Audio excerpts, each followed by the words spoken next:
LPDK Universitas Muhammadiyah Mataram, jurusan Pendidikan Pancasila dan Kewarganegaraan.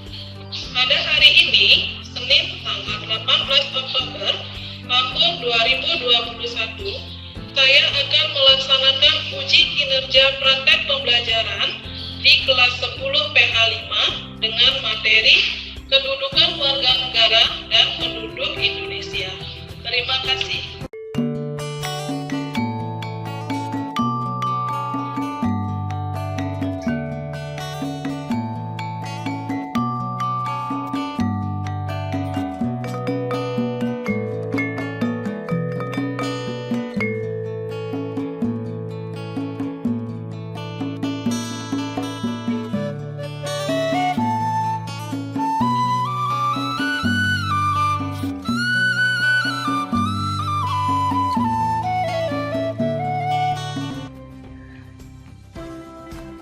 Selamat pagi anak-anak. Selamat pagi. Selamat pagi, Bu. Selamat pagi, Bu. Bagaimana kabar kalian hari ini? Sehat semuanya? Sehat. Sehat. Ya, syukurlah semuanya dalam keadaan sehat dan tentunya bisa mengikuti kegiatan pembelajaran PPKN pada hari ini. Nah, sebelum Ibu mulai kegiatan pembelajaran, Ibu ingin mengecek kedisiplinan kalian terlebih dahulu. Di sini di layar sudah terlihat kalian menggunakan seragam sekolah dengan rapi. Walaupun kita pembelajarannya secara daring, tetap harus disiplin ya dalam mengikuti kegiatan pembelajaran.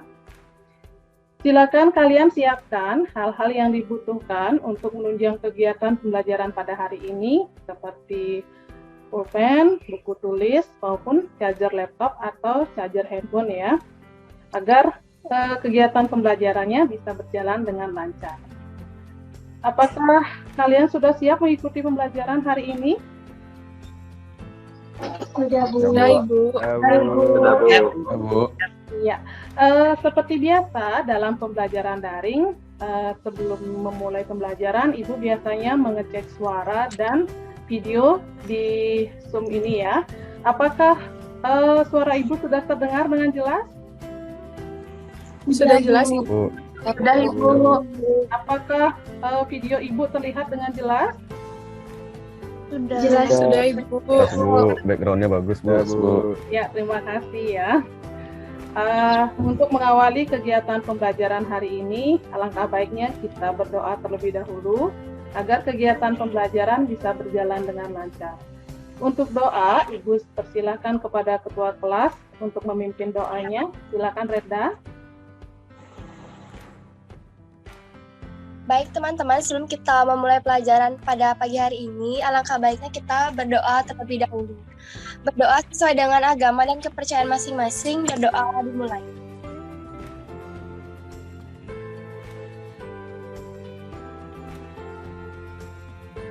Berdoa selesai.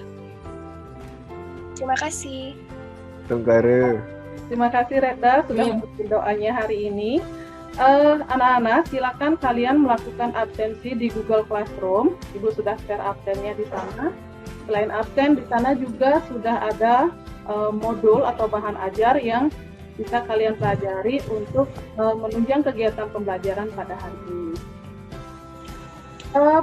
Anak-anak, sekarang kan kita masih dalam kondisi pandemi COVID-19 ya. Artinya kegiatan pembelajaran masih dilakukan secara daring. Ibu berharap walaupun kegiatan pembelajarannya dilakukan secara daring, kalian tetap semangat ya mengikuti kegiatan pembelajaran.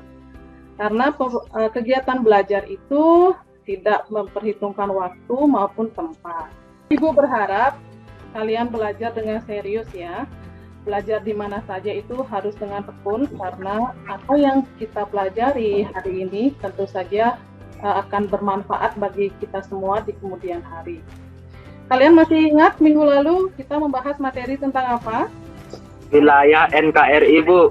Iya, betul sekali. Wilayah NKRI. Minggu lalu kita membahas tentang wilayah NKRI. Nah, di sana materinya itu tentang wilayah-wilayah yang menjadi bagian dari Negara Kesatuan Republik Indonesia. Nah, hari ini kita akan membahas materi baru, tapi masih di KD yang sama ya. Nah, Ibu izin share screen untuk menyampaikan KD, IPK, dan tujuan pembelajaran kita pada hari ini. Sudah terlihat anak-anak?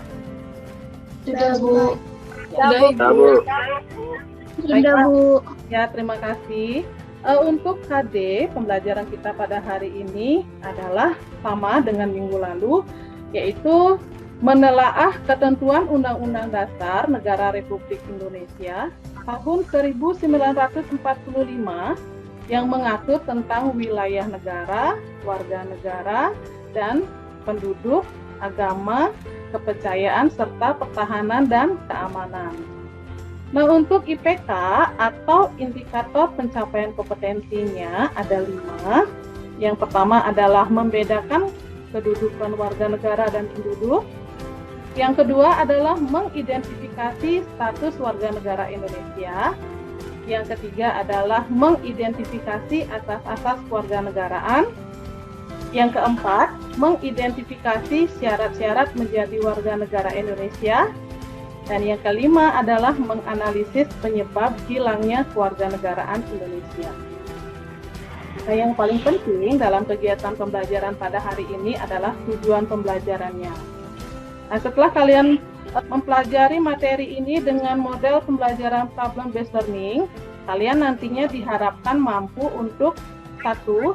Bisa membedakan kedudukan warga negara dan penduduk. Yang kedua, kalian bisa mengidentifikasi status warga negara Indonesia. Yang ketiga, kalian mampu untuk mengidentifikasi asas-asas kewarganegaraan. Yang keempat, kalian mampu untuk mengidentifikasi syarat-syarat menjadi warga negara Indonesia. Dan yang terakhir adalah kalian mampu menganalisis penyebab hilangnya kewarganegaraan Indonesia. Bisa dipahami anak-anak? Bisa, Ibu. Kalau sudah, Bisa, Bu. sebelum Ibu menjelaskan materi lebih lanjut, Bu akan menyampaikan peta konsep atau materi yang akan kita pelajari. Sudah terlihat anak-anak? Sudah, Bu. Ya, di sini peta konsepnya kita akan membahas tentang status warga negara, asas-asas kewarganegaraan, syarat-syarat menjadi WNI, dan penyebab hilangnya kewarganegaraan. Nah, Ibu akan menayangkan satu video.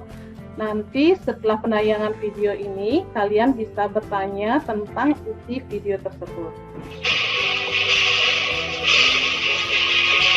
Belakangan ini, isu kewarganegaraan ganda sedang ramai diperbincangkan di media sosial dan menimbulkan pro dan kontra di kalangan masyarakat dan para petinggi negara. Kenapa masyarakat sangat peduli terhadap isu ini?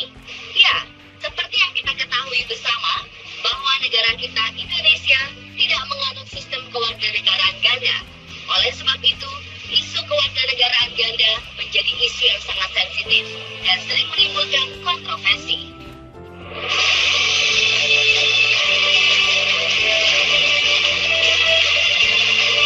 Menjelang peringatan Hari Kemerdekaan Republik Indonesia, masyarakat dihebohkan dengan kasus terkait kewarganegaraan ganda.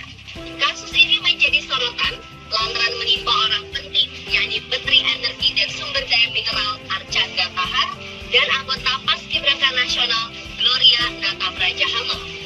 Kasus kewarganegaraan ganda yang menimpa Archandra Tahar mulai heboh sejak Sabtu 14 Agustus 2016. Banyak pemberitaan media yang menyebutkan bahwa sebelum menjabat sebagai Menteri SDM, Archandra sudah menjadi warga negara Amerika Serikat melalui proses naturalisasi pada Maret tahun 2012. Namun dia masih memegang paspor Indonesia. Kendati demikian, Presiden Jokowi tak mau mengambil risiko dan memicu pro dan kontra yang berkepanjangan.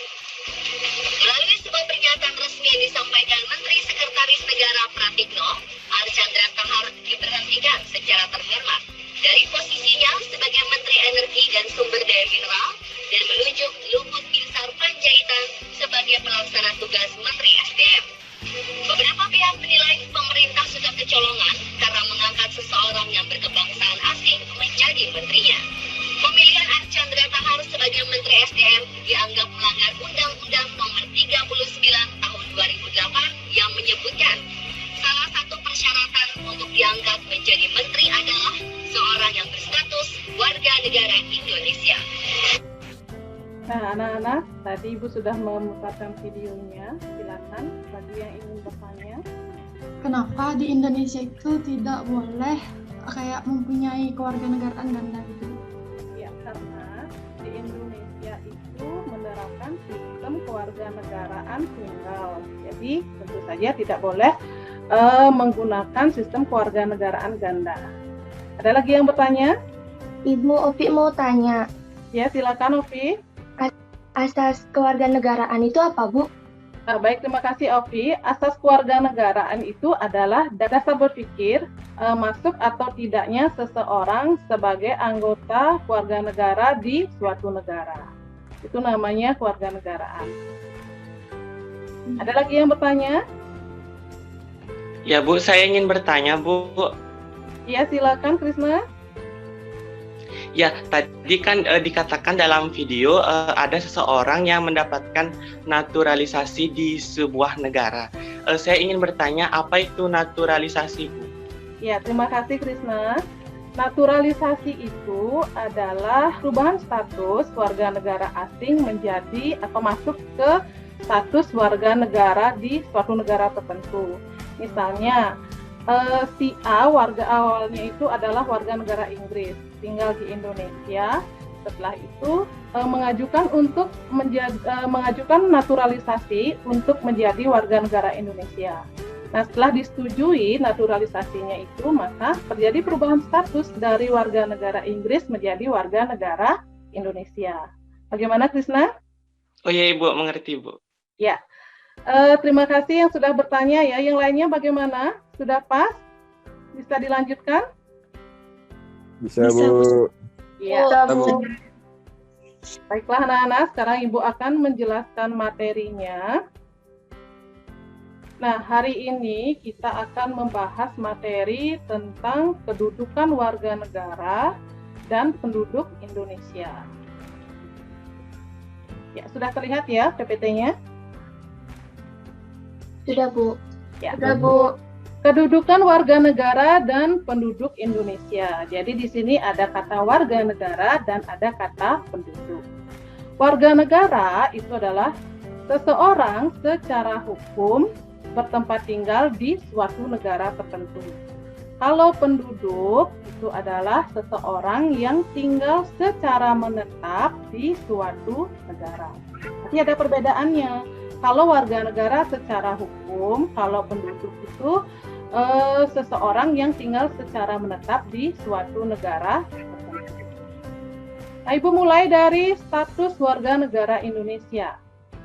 Status warga negara Indonesia ini diatur dalam Undang-Undang Nomor 12 Tahun 2006, tepatnya di Pasal 4. Asas-asas kewarganegaraan di Indonesia itu ada dua. Yang pertama ada asas ius sanguinis, yang kedua ada asas ius soli. Asas ius sanguinis adalah asas kewarganegaraan berdasarkan keturunan. Nah, contoh, seorang anak dilahirkan di negara A, sedangkan orang tuanya adalah berstatus sebagai kewarganegaraan B. Nah, status kewarganegaraan anak yang baru dilahirkan ini adalah sama dengan status kewarganegaraan orang tuanya. Karena apa? Patokan dari ius sanguinis adalah keturunan. Berarti dia harus mengikuti kewarganegaraan yang dianut oleh orang tuanya. Nah, yang B itu adalah ius soli. Ius soli ini adalah asas kewarganegaraan berdasarkan tempat kelahiran.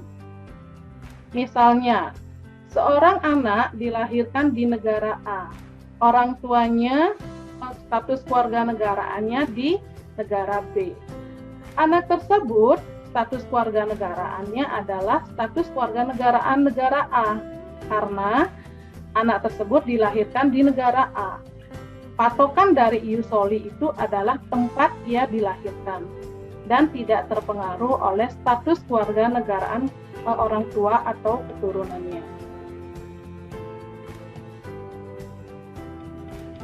Nah, karena adanya perbedaan dalam menentukan status kewarganegaraan, jadi di sini bisa memunculkan yang namanya kewarganegaraan apatrid dan bipatrid. Apatrid itu adalah seseorang yang tidak memiliki kewarganegaraan. Sedangkan bipatrid itu adalah orang yang memiliki kewarganegaraan ganda. Untuk Indonesia, asas kewarganegaraan yang dianut itu ada 4. Yang pertama adalah asas ius sanguinis berdasarkan keturunan. Yang kedua adalah asas ius soli berdasarkan tempat kelahiran. Yang ketiga adalah asas kewarganegaraan tunggal. Jadi asas kewarganegaraan tunggal ini adalah asas yang menentukan seseorang itu harus memiliki satu kewarganegaraan, tidak boleh lebih.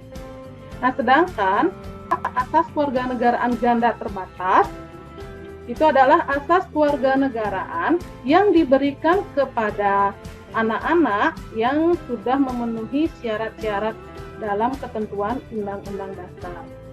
Jadi di Indonesia itu, Ibu ulangi lagi, ada 4 asas kewarganegaraan. Yang pertama ius soli, kedua ius sanguinis, yang ketiga asas kewarganegaraan tunggal, yang keempat adalah asas kewarganegaraan ganda terbatas. Yang berikutnya, syarat-syarat menjadi warga negara Indonesia. Nah, syarat menjadi warga negara Indonesia ini ada 2, ada naturalisasi biasa dan ada naturalisasi istimewa. Mungkin kalian sudah sering mendengar kata naturalisasi ya, karena beberapa pemain bola yang ada di Indonesia itu merupakan warga negara asing yang mendapatkan naturalisasi dari negara Indonesia. Nah, Ibu mulai dari naturalisasi biasa. Naturalisasi biasa ini adalah naturalisasi yang diberikan kepada warga negara asing melalui permohonan. Jadi warga negara asing melakukan permohonan untuk menjadi warga negara Indonesia. Nah, setelah dipenuhi syarat-syaratnya, maka orang tersebut atau warga negara asing tersebut bisa menjadi warga negara Indonesia melalui naturalisasi biasa. Dan yang kedua, ada naturalisasi istimewa. Naturalisasi istimewa ini adalah naturalisasi yang diberikan kepada seseorang yang telah memberikan jasa atau berjasa terhadap negara Indonesia. Naturalisasi istimewa ini diberikan oleh Presiden atas pertimbangan dari DPR. Nah, contoh orang yang mendapatkan naturalisasi dari Indonesia itu adalah salah satu pemain bola, yaitu adalah Gonzalez. Nah, sekarang apa saja syarat-syarat naturalisasi biasa? Nah, syarat-syarat naturalisasi biasa yang pertama adalah berusia 18 tahun atau sudah kawin. Yang kedua, sudah bertempat tinggal di wilayah Indonesia minimal 5 tahun berturut-turut atau 10 tahun tidak berturut-turut. Yang ketiga, itu adalah sehat jasmani dan rohani. Yang keempat, mampu berbahasa Indonesia serta mengakui dasar negara Pancasila dan Undang-Undang Dasar Negara Republik Indonesia tahun 1945. Yang kelima adalah tidak pernah dijatuhi pidana karena melakukan tindakan pidana. Nah, yang terakhir adalah membayar uang kewarganegaraan ke kas negara. Nah, kalau untuk syarat naturalisasi istimewa, itu syaratnya adalah diberikan kepada Presiden setelah mendapatkan pertimbangan dari DPR. Nah, itu merupakan syarat-syarat dari naturalisasi biasa dan naturalisasi istimewa. Nah, sekarang penyebab hilangnya kewarganegaraan Indonesia. Nah, penyebab hilangnya kewarganegaraan Indonesia ini diatur dalam Undang-Undang Nomor 12 Tahun 2006. Penyebabnya diantaranya adalah 1. memperoleh kewarganegaraan lain atas kemauan sendiri. Berarti orang tersebut awalnya berkewarganegaraan Indonesia dan memperoleh kewarganegaraan lain dengan kemauan sendiri, berarti otomatis kewarganegaraan Indonesianya itu akan hilang. Yang kedua, tidak menolak atau tidak melepaskan kewarganegaraan lain, berarti dia masih berstatus di warga negara lain. Yang ketiga, dinyatakan hilang kewarganegaraannya oleh Presiden atas kemauannya sendiri. Nah, ini adalah salah satu contoh pemain sepak bola yang mendapatkan naturalisasi di Indonesia. Kira-kira siapa nama tokohnya? Yang Putra pasti tahu ya. Gonzales, Bu. Ya, ini adalah salah satu pemain sepak bola yang cukup terkenal di Indonesia ya, dan sudah menikah dengan orang asli Indonesia. Anak-anak, itu tadi materi yang Ibu sampaikan berkaitan dengan penduduk dan warga negara. Ada yang ingin ditanyakan sebelum Ibu lanjutkan ke diskusi kelompok? Saya, Bu, izin bertanya, Bu. Ya, silakan Raka. Asas ius soli terbatas itu gimana contohnya, Bu? Seperti ya, apa? Terima kasih Raka. Asas ius soli terbatas. Asas ius soli itu kan asas kewarganegaraan berdasarkan tempat kelahirannya. Jadi contohnya seperti ini.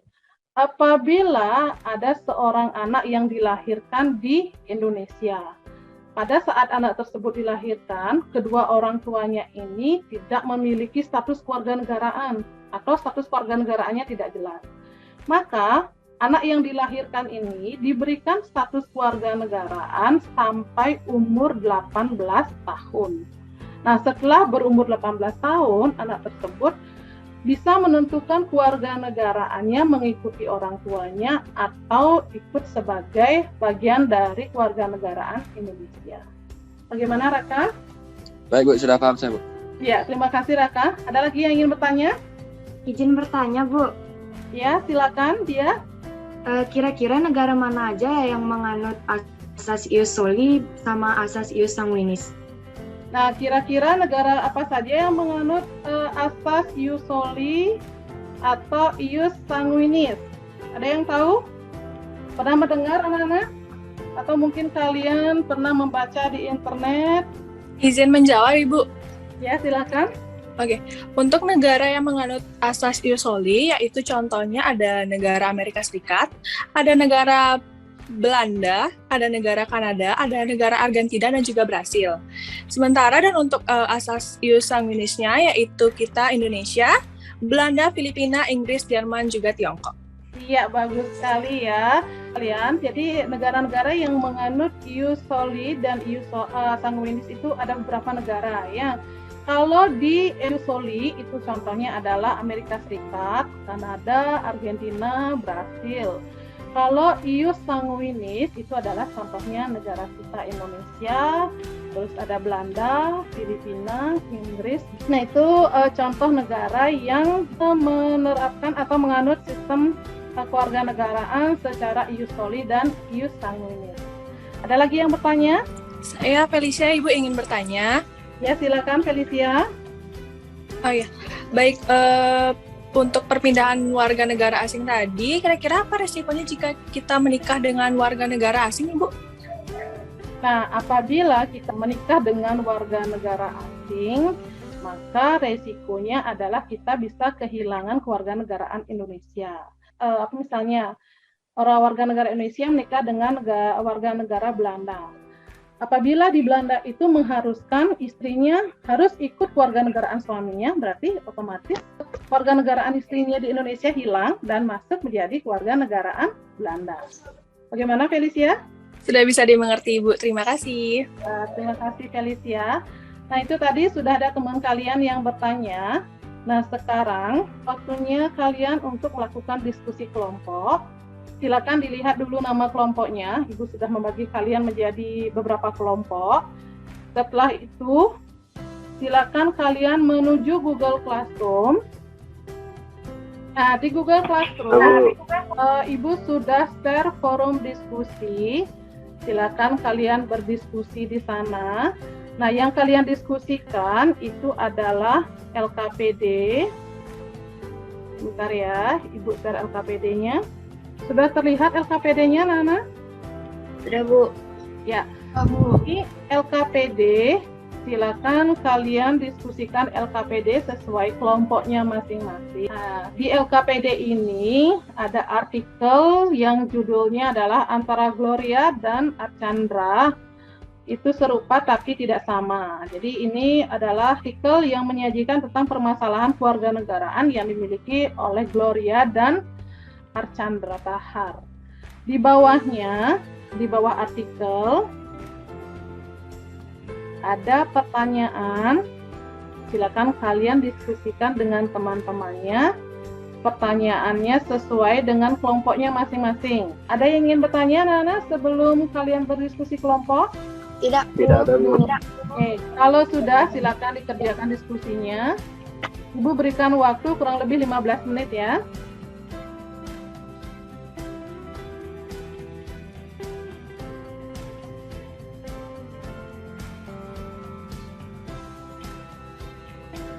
Anak-anak itu sudah melihat proses diskusi kalian di forum diskusi dalam Google Classroom. Jadi kalian sudah terlihat aktif ya dalam kegiatan diskusi kelompok dan semua juga sudah berkontribusi memberikan jawaban atau pendapatnya. Sekarang silakan kalian presentasi. Ya, silakan. Siapa yang mewakili kelompok 1? Redda sendiri yang mewakili, Bu.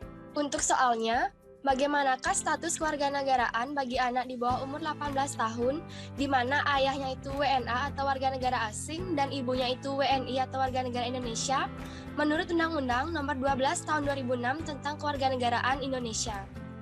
Untuk jawabannya, status warganegaraan bagi anak umur di bawah 18 tahun, di mana ayahnya itu WNA dan ibunya itu WNI, menurut Undang-Undang Nomor 12 Tahun 2006 tentang Kewarganegaraan Indonesia adalah anak tersebut berhak mendapatkan status kewarganegaraan Indonesia.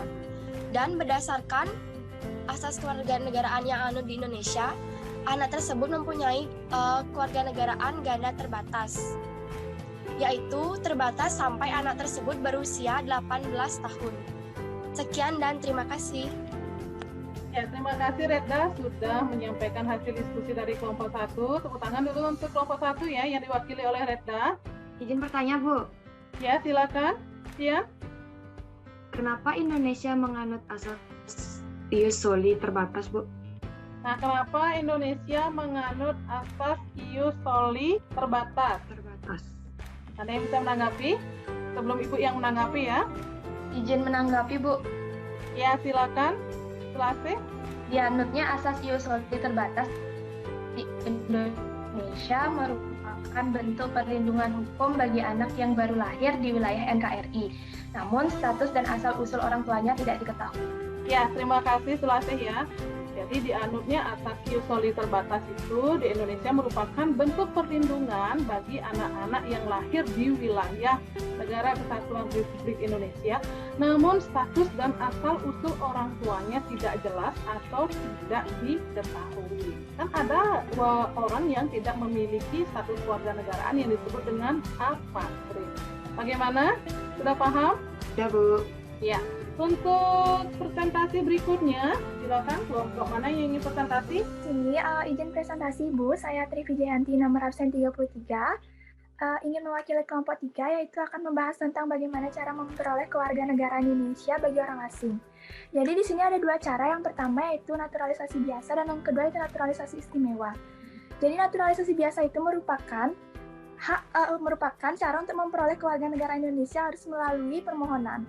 Dan yang kedua yaitu naturalisasi istimewa. Naturalisasi istimewa merupakan cara untuk memperoleh kewarganegaraan Indonesia dengan cara diberikan oleh Presiden kepada orang-orang yang berjasa kepada negara Republik Indonesia setelah memperoleh pertimbangan dari DPR. Sekian dari presentasi dari kelompok 3.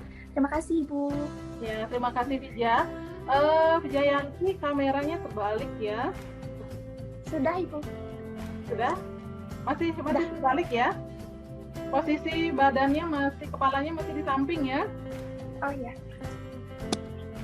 Iya. Iya. Terima kasih, Yanti. Nanti kita pusing ya kepalanya terbaliknya. Iya, Ibu. Itu tadi presentasi dari kelompok 3 yang ingin bertanya atau ingin menambahkan. Bu, izin bertanya, Bu. Ya, silakan Diki.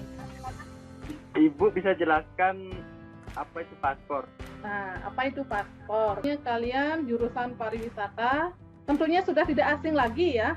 Harusnya sudah tidak asing lagi dengan yang namanya paspor, visa. Itu adalah kelengkapan yang harus dimiliki oleh turis asing apabila ingin melakukan perjalanan luar negeri atau perjalanan lintas negara. Nah, paspor itu adalah dokumen resmi yang diterbitkan oleh pihak yang berwenang di suatu negara dan dokumennya itu berisi tentang identitas yang memegang dokumen tersebut. Nah, dokumen ini bisa digunakan untuk melakukan perjalanan antar negara. Kalau kita di Indonesia kan identitasnya adalah apa? Identitas Indonesia? KTP. Ya, betul sekali KTP. Nah, KTP internasional itu namanya paspor. Ya, misalnya nanti kalau kalian bepergian ke luar negeri, berarti kalian wajib untuk memiliki yang namanya paspor. Jika tidak memiliki paspor, maka kalian tidak bisa melakukan perjalanan antar negara. Paspor itu wajib. Bagaimana, Diki? Ya, Bu, dimengerti. Ya, terima kasih Diki. Sudah bertanya ya. Nah, tadi sudah melakukan diskusi kelompok dari kelompok 1 dengan kelompok 4 dan kalian juga sudah mempresentasikan dan tanya jawab. Kira-kira siapa yang bisa membuat kesimpulan dari kegiatan pembelajaran kita pada hari ini? Ada yang bisa? Sebelum Ibu tunjuk. Maaf. Ya, Redda mau izin menyampaikan kesimpulan dari pembelajaran hari ini. Ya, silakan Redda. Baik, kesimpulan yang bisa Redda ambil dari pembelajaran hari ini berdasarkan dari tayangan video, hasil diskusi dari setiap kelompok, penjelasan materi yang sudah Ibu jelaskan tadi, serta presentasi dari setiap kelompok juga. Itu yang pertama, saya bisa menyimpulkan negara Indonesia itu menganut asas kewarganegaraan tunggal, yaitu asas yang hanya menentukan satu kewarganegaraan saja bagi setiap orangnya. Selanjutnya, bagi orang asing yang ingin menjadi warga negara Indonesia itu bisa melalui 2 cara, yaitu naturalisasi biasa dan juga naturalisasi istimewa. Nah, tadi juga sudah dijelaskan naturalisasi itu merupakan proses perubahan status dari warga negara asing menjadi warga negara Indonesia. Nah, perbedaannya juga tadi sudah dijelaskan bahwa naturalisasi biasa ini proses naturalisasinya diajukan oleh seorang warga negara asing yang ingin menjadi warga negara Indonesia. Sedangkan naturalisasi istimewa ini proses naturalisasinya itu diberikan untuk warga negara asing yang telah berjasa kepada Indonesia dan menyatakan dirinya itu ingin menjadi warga negara Indonesia. Lalu kesimpulan yang dapat saya peroleh, warga negara Indonesia ini mempunyai paspor negara lain itu dianggap kewarganegaraannya itu sudah hilang. Jadi dia itu tidak masuk kewarganegaraan di Indonesia lagi. Dan yang terakhir, bagi anak yang ayahnya itu berasal dari WNA atau warga negara asing, sedangkan ibunya itu berasal dari WNI atau warga negara Indonesia, berhak mendapatkan kewarganegaraan Indonesia juga. Akan tetapi orang tuanya yang tidak mendaftarkan atau melaporkan anaknya ini, maka kewarganegaraan Indonesia dari anaknya ini tuh hilang. Baik, itu saja yang dapat saya sampaikan. Terima kasih. Ya, terima kasih Redda, luar biasa sekali ya dalam mengambil kesimpulan. Semoga yang lainnya juga bisa seperti Redda ya. Sebelumnya, Redda sudah berapa hari sakit? Sudah lama sakitnya ya? Dari hari Jumat sih Bu sakitnya. Ya, semoga lekas sembuh ya. Yang lainnya juga jaga kesehatan karena walaupun kita sudah divaksin, tentu saja kita juga harus tetap mematuhi prokes ya agar kita bebas dari yang namanya pandemi COVID dan bisa melakukan kegiatan pembelajaran secara luring. Untuk kesimpulan tadi yang disampaikan oleh Redda itu sudah jelas sekali. Jadi Indonesia itu menganut sistem asas kewarganegaraan tunggal. Jadi setiap orang itu harus memiliki satu kewarganegaraan. Nah, di Indonesia juga menerapkan ada yang namanya naturalisasi biasa, naturalisasi istimewa. Tadi itu penyampaian kesimpulannya. Sekarang siapa yang bisa membuat atau memberikan apa manfaat yang kita pelajari dari materi hari ini? Ada yang bisa bantu Ibu menyampaikan manfaatnya? Ibu. Ya, silakan Regangga.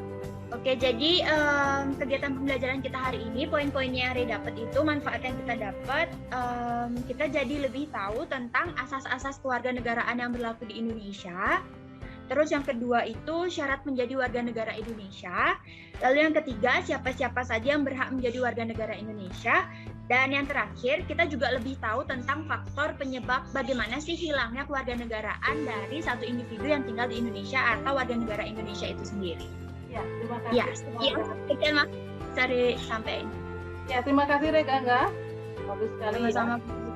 Jadi manfaat yang diperoleh itu adalah tentu saja kalian sudah mengetahui waktu syarat-syarat menjadi warga negara, terus penyebab hilangnya kewarganegaraan seseorang itu karena apa. Jadi dengan mempelajari materi ini kalian sudah mengetahui tentang asas-asas kewarganegaraan yang ada di Indonesia menurut Undang-Undang Nomor 12 Tahun 2006. Terima kasih untuk Regangga dan Reda ya, sudah memberikan kesimpulan dan manfaat pembelajaran yang sangat luar biasa sekali ya. Nah, sebelum Ibu mengakhiri kegiatan pembelajaran, Ibu sudah terevaluasi di Google Classroom. Silakan sekarang kalian menuju Google Classroom. Di sana ada soal formatif. Silakan dikerjakan soal formatifnya, hanya 5 soal. Ibu berikan waktu kurang lebih 6 menit untuk mengerjakan soalnya dari sekarang. Silakan anak-anak. Baiklah anak-anak, waktunya sudah habis. Ibu sudah melihat jawaban kalian di Google Form-nya. Nah, untuk hari ini pembelajaran kita sampai di sini saja ya. Untuk minggu depan, silakan kalian pelajari materi berikutnya, itu di buku paket dan di modul. Itu materinya tentang kemerdekaan beragama dan berkepercayaan. Nah, sebelum Ibu akhiri pembelajaran kita pada hari ini, ada yang ingin bertanya? Tidak ada, Bu. Tidak ada. Oke. Kalau tidak ada, sampai ketemu lagi di pembelajaran berikutnya di minggu depan ya. Jadi kita belajar sama seperti ini menggunakan Zoom. Nah, pesan Ibu, selama masih pandemi COVID-19, dimanapun kalian bepergian, ingat patuhi prokes, agar kita semuanya terbebas dari yang namanya pandemi COVID-19. Untuk doa, Ibu persilahkan kepada ketua kelas untuk memimpin doanya. Silakan Reda. Baiklah anak-anak, sampai ketemu lagi minggu depan. Selamat pagi dan selamat beraktivitas.